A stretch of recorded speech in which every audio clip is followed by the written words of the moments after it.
Hello everybody, I'm your Posh prick, and today on Fallen Franchises we're talking about...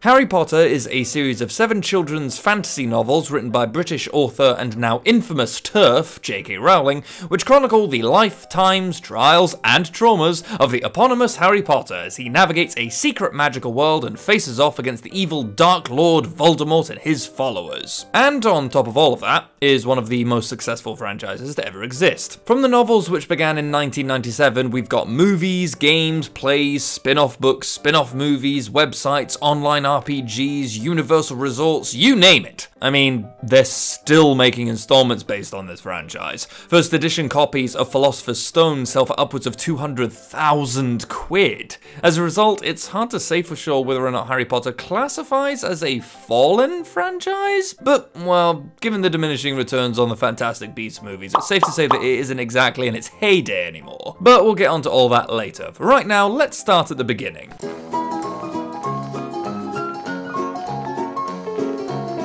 The story of Harry Potter and the larger Wizarding World franchise is also the story of J.K. Rowling. With that in mind, it's important to remember that the history of this particular franchise is kinda contentious. A lot of what we know in regards to Rowling's early writings comes from Rowling herself, and let's just say she's shown herself to be something of an unreliable narrator in recent years. From posthumously announcing characters' queer sexualities over Twitter despite nothing in the books to explore this, to claiming to be a victim of cancel culture only to threaten legal action against people who respond to her tweets, to claiming to have planned everything in all 7 books and all the subsequent prequel movies in advance, which, speaking as an aspiring writer, no.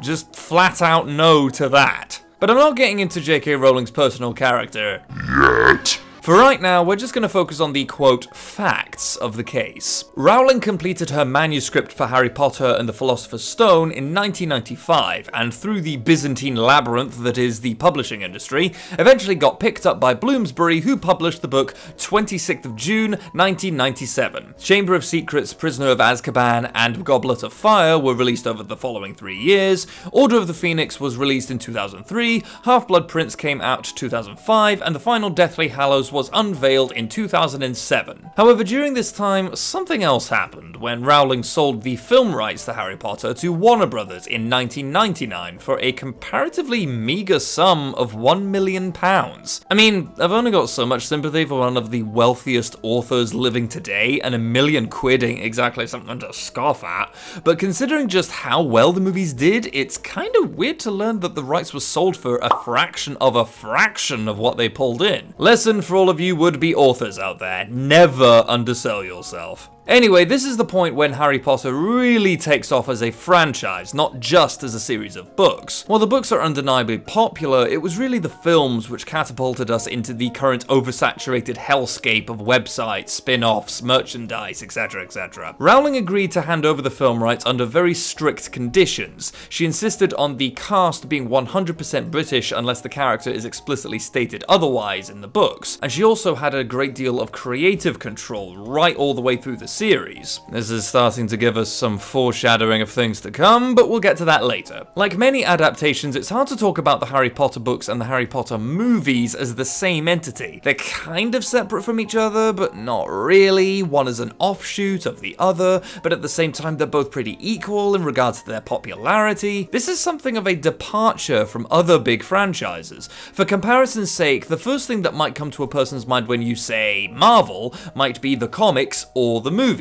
A person could be a Marvel comic fan or an MCU fan, or both. It just depends on who you ask. It's sort of the same thing with Harry Potter, except that while only some people who watch Marvel films have read the comics, everyone who watched the movies read the books when it comes to the Wizarding World. Mostly, of course I'm generalizing here, but you get the gist. Harry Potter is a huge moneymaker and a cultural touchstone for millennials and Gen Xers alike. As of right now, the Wizarding World franchise, that is what it's called, and god damn I hate getting this clinical and technical when it comes to talking about movies and books that I love, has made upwards of $30 billion off of box office sales, merchandising, and book sales since its inception. It is huge.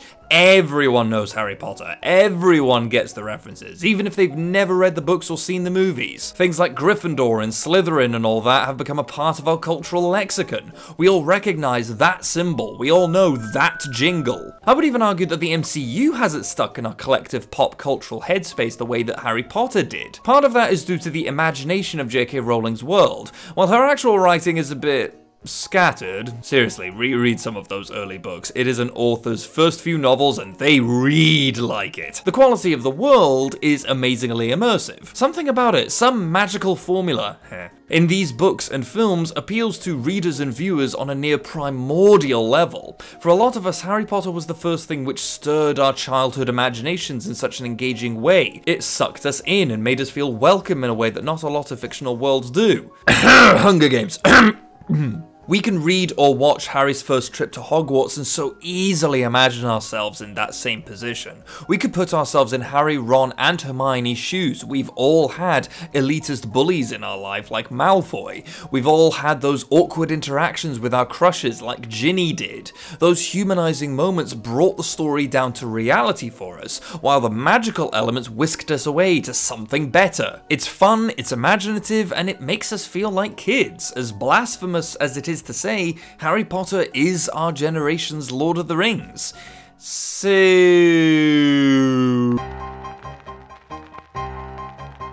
Normally when it comes to fallen franchises, I like to place the blame at the feet of the corporation, and while I feel Warner Brothers and Bloomsbury do share some responsibility here, particularly with their willingness to platform such a blatantly toxic person who has single-handedly done more to erode trans rights in the UK and the world than anyone else I can think of, the accountability sticker mainly goes onto Rowling's head. This is a rare example where the author of the franchise is also its destroyer, but what exactly has Rowling done to sink her multi-billion-dollar baby? And again, sink is kind of a misnomer here, considering that the baby in question still rakes in bucket loads every year. Also, just to be clear, I'm not going to go into too much detail regarding Rowling's transphobia and claims to TERFdom. While it is important to acknowledge the damage that she has done to the trans community with her quote, gender-critical comments, this video is more focused on her legacy in regards to her juggernaut of a franchise. And what we've seen with this particular franchise is a divide between two camps,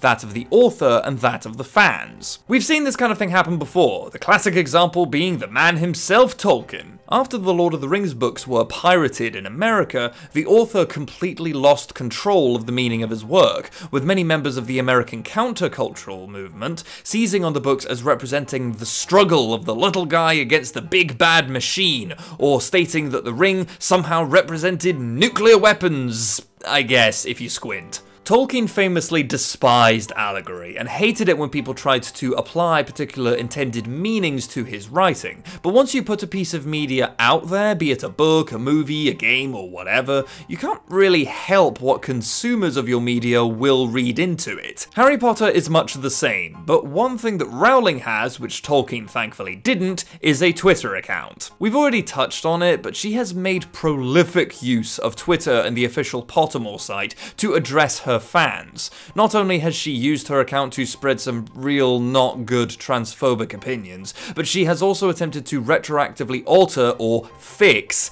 the canon of her books, even if no one really wanted her to. From answering random questions about characters and world building as if that had been her intention all along instead of whatever shit she made up, trying to obfuscate the fact that she just didn't think to actually write it into the books, to misrepresenting indigenous myths and cultures, to getting into random arguments with people involving fictional and real-life people wearing bow ties? Jesus, how much time does this person have on their hands? Yeah, it's a mess, but the dominant theme in most of her tweets regarding her work is ownership.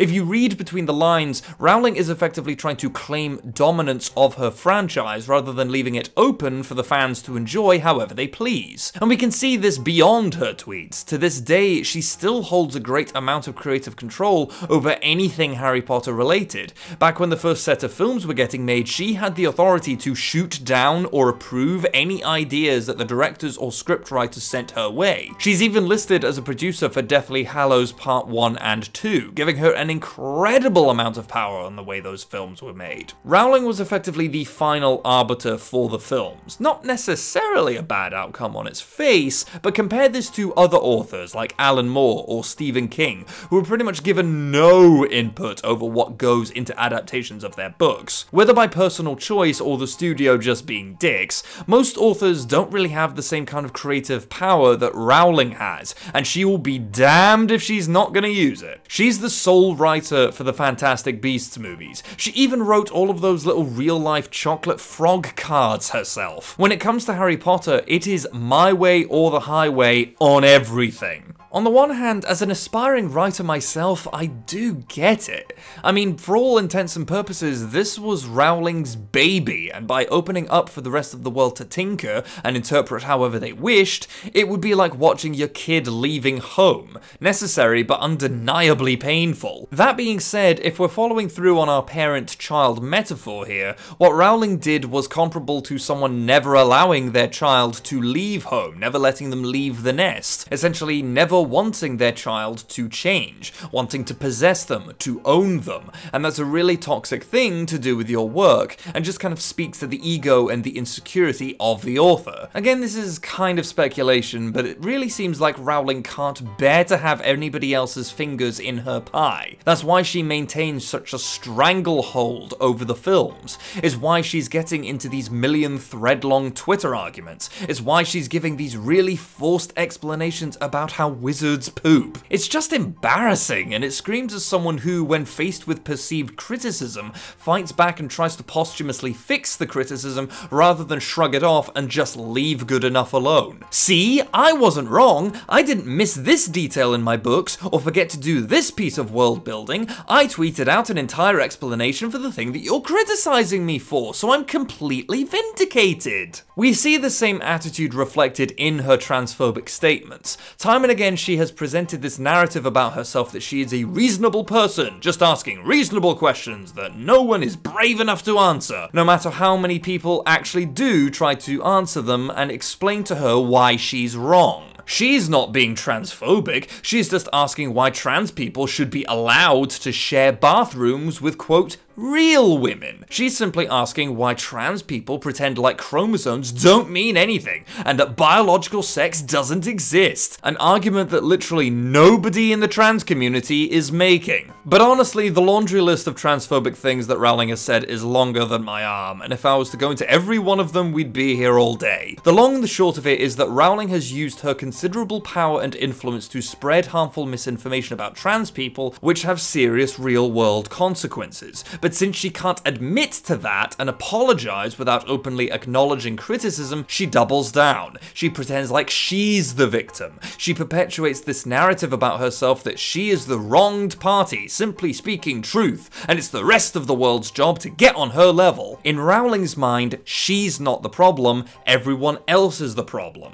All of this just comes down to ego. Rowling can't bear to have her work or her words undermined in any way, and so will go above and beyond to prove all of her haters wrong, even if it means dragging her multi-billion-dollar franchise down with her. And the further she sinks, the more the fans are enticed to pick it up for themselves. That's what I mean when I say that this is a franchise divided. On the one hand, we have Rowling doing everything in her power to wrestle control of the damn thing under her heel, and on the other, you have the fans, who are doing just what fandoms do, and creating their own spin on Harry Potter independent of Rowling's influence or opinions. It is my firm conviction that if it wasn't for all of the fanfictions, the interpretations, the online discussions, and the attempts to expand the world beyond whatever Rowling envisioned, then this whole franchise would have faded a lot sooner, and we're already starting to see it flicker out that little bit. As much as Fantastic Beasts: The Secrets of Dumbledore made its money back, it still wasn't as big a hit as any of the Wizarding World films which came before. And more importantly, it hasn't even stuck around in anybody's head. It just came and went, and everybody forgot about it within the span of a week. That's really telling. So I realize as I come to the end here that I kinda lied in the title of this video. In many ways, I'm not talking about a fallen franchise, but more about a fallen creator of a franchise. Go back 5 or 10 years, Rowling was a household name. Everyone who loved her books loved her too. It was practically a prerequisite. Now though, she's become synonymous with bigotry, transphobia, and celebrity hubris, and while she's gotten a wave of support from a group of, shall we say, edgelordy types who think that blindly defending a rich celebrity spreading misinformation which indirectly leads to the harming of minority groups like the trans community somehow translates to defending freedom of speech. Most people who are actually paying attention see Rowling's comments and Rowling herself for what they are. Her early attempts to explain away criticism created a few loose threads in her public persona, and once you start pulling away at those threads, the whole tapestry falls to bits. Rowling is no longer the patron saint of childhood imagination, the wonderful, hard-working author who felt like everybody's favourite aunt. She's now the ego-driven millionaire who cannot ever take criticism or apologise for wrongdoing or saying harmful comments. Our innocent image of her is completely shattered, and thanks to that, our appreciation for her books is also somewhat shattered. This isn't universal though, there's plenty of people out there who can separate the art from the artist, and I'm never going to begrudge you for taking that route. You're a stronger soul than I if you can. But for a lot of Harry Potter fans out there, Rowling's many controversies destroyed the comforting illusion that the wizarding world created for them. Fans are reading the books and finding more, shall we say, unhelpful representations of ethnic and queer minorities. Things like the greedy, money-hoarding goblins being Jewish stereotypes, ridiculous representation for Asian readers with characters named Cho Chang and the like. J.K. Rowling explicitly stating that lycanthropy is a metaphor for AIDS in her books, and then including a werewolf villain who specifically wants to spread his affliction to children, thereby feeding into stereotypes of gay predators preying on the young. Again, once you start picking at that thread, it all comes apart. I doubt any of these authorial decisions were conscious on Rowling's part, they almost never are. They're usually a result of unconscious cultural biases which we have all inherited. Rowling is not unique in this. What is unique to her is her dogged refusal to acknowledge that that is what she is doing. Stephen King pulled one of his books from stores that was about a school shooter following events like Columbine, recognizing that his work might cause some serious real-world harm. Alan Moore has expressed regret on how he treated Barbara Gordon in The Killing Joke,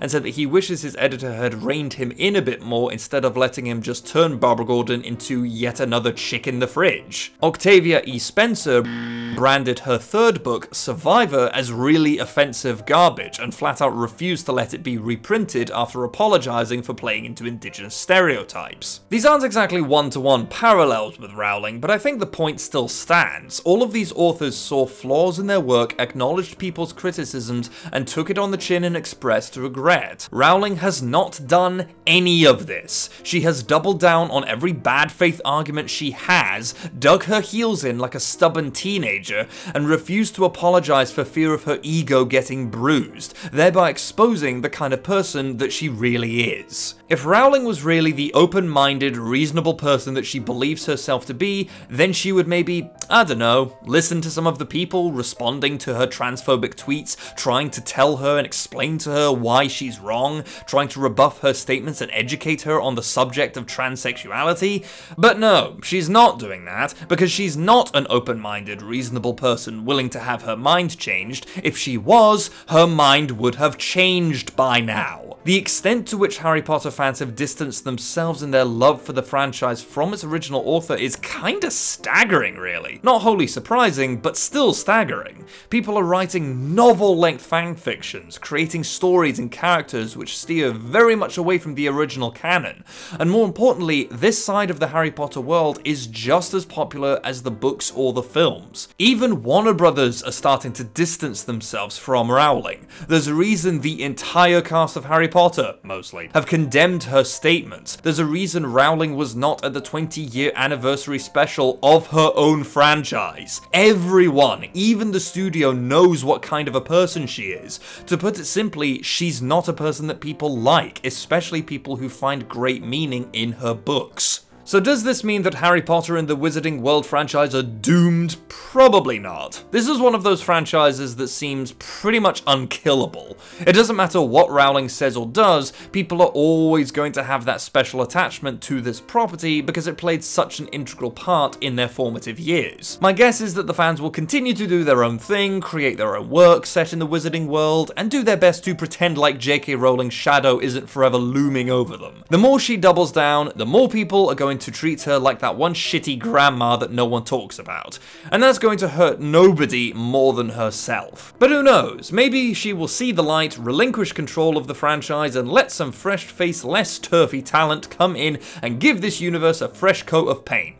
But that seems unlikely. It's always hard having to admit to one's own shortcomings when you have hurt people around you, but no matter how difficult, it is invariably the right decision to make. And to paraphrase a certain fabulous headmaster, we must all make the choice between what is right and what is easy, and it is clear to all of us which option Rowling has chosen. So, that's Harry Potter for you. Not quite a fallen franchise, and more of a lengthy discussion of the wealthiest author living today, but close enough. Please feel free to suggest any more fallen franchises I should tackle in the comments. I greatly appreciate all of your ideas. In the meantime, hit the like button, subscribe, and I will see you in the next video.